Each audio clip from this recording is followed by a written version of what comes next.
So it's hot or not. It's a new segment, and let's have a look at what's hot right now in PMO. So the temperature's rising. John, this is yours. What's hot? Wowee. So Chat GPT, if anyone's been on LinkedIn or on the internet or any of the technology news, you've almost certainly heard about Chat GPT. This is what people are touting as the latest iteration or evolution of the internet.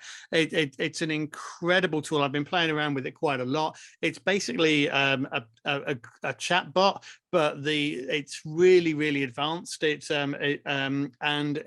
it's super powerful. So I've been using it for things like sanity checking work that I've done. I've asked it to reword things for me. I got a press release that went out from Hot PMO yesterday, and I played that into Chat GPT and just said, right, I've got this press release going out. Here's what I'm doing. Here's the wording of it. Can you make any suggestions to improve the wording on there for me? And it came back with a 7-point bulleted list based on what I'd plugged into it. So I found that really useful. It's quite good for scoping documents for you. If you want to do a presentation and you're describing the sort of the outline of it, it can recommend what goes on the slides for you.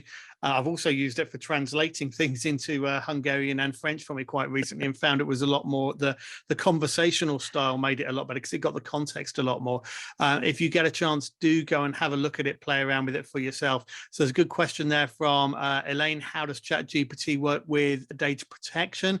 So at the moment, it's only a beta release thing. Any of the information that you put in there is being used to continuously improve the tool. So I guess like any random internet tool, I wouldn't advise you to put your bank details in or company sensitive data, or certainly your client data in there. But if you want to sanity check things, ask it for context, ask it to write PMO charters for you and things with a small brief. It's great for doing that. Have a look around, play with it, and I'd love to hear what you're using it for or where you found it useful as well. Yeah. That was one. The second one, actually you used it to write a poem, Lindsay, as well, didn't you? Which is there, which looks fabulous. So this was where Lindsay asked it if it could write a poem about PMO HotHouse for us, and this is what it came up with. So just a bit of a sense of what that can do for us there. Second one, those of you who know me for a while will know I'm very passionate about automation and low code and things like that. So I got quite excited about the Butler rules stuff that Eileen was mentioning and Alan earlier. But Hot PMO have just signed a partnership deal with a company called Keto.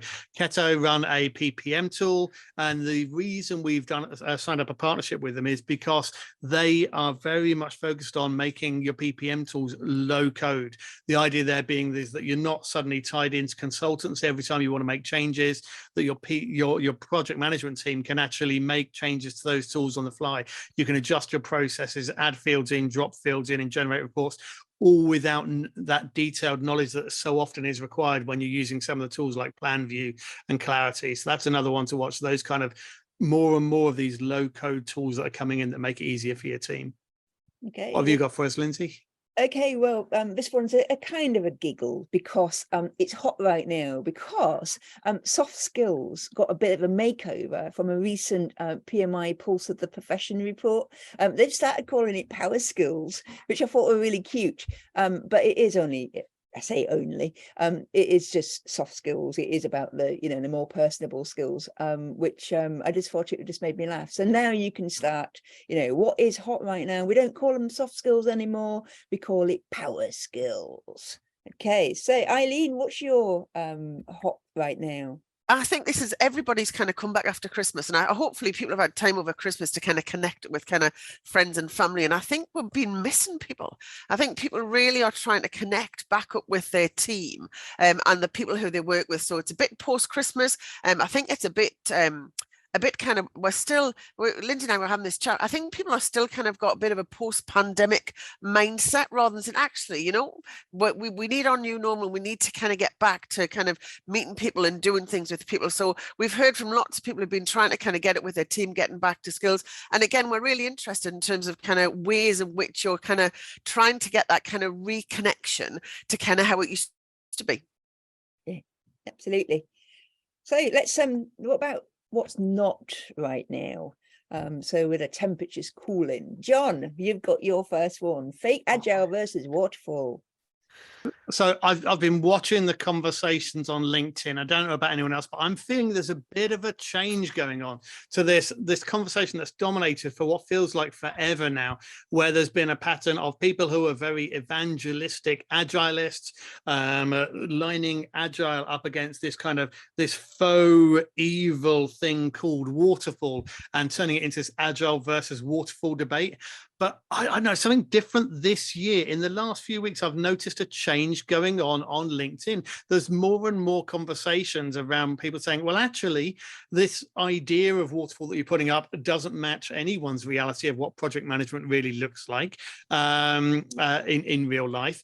And lots of people saying, well, actually, maybe a blended approach is better. Let's be realistic. You can use agility in regular project management. There's things to learn on all sides. And as delivery experts, be us agilists or traditional project managers or PMO people, we all should be using a combination of tools out there and soft skills and technology tools just to get the stuff that the organization needs delivered in a timely manner. So I'm quite excited that we may have turned a corner on that. The endless agile versus waterfall debate may hopefully be something we leave squarely in 2022 as we talk about well-rounded delivery people. Okay, brilliant. Okay, so from my perspective, we are hearing a lot about the recruitment woes that are going on in PMO right now. When we were towards to be fair, it's not just the latter part of last year. I think it's been going on for a while now. PMO teams are struggling to find the right kind of people to join their PMOs. In terms of how they're struggling, I think one of the main ones at the moment is that there is a lot of competition out there for roles. So PMO people have got more choice in terms of where they might be choosing to move to. But I think, again, until can't see a change on the horizon just yet with that. Yeah, tricky times ahead, trying to find the right kind of people to join your PMO. Eileen? Okay, so mine is back to kind of meeting up with people, and the third one is this trying to get face-to-face meetings.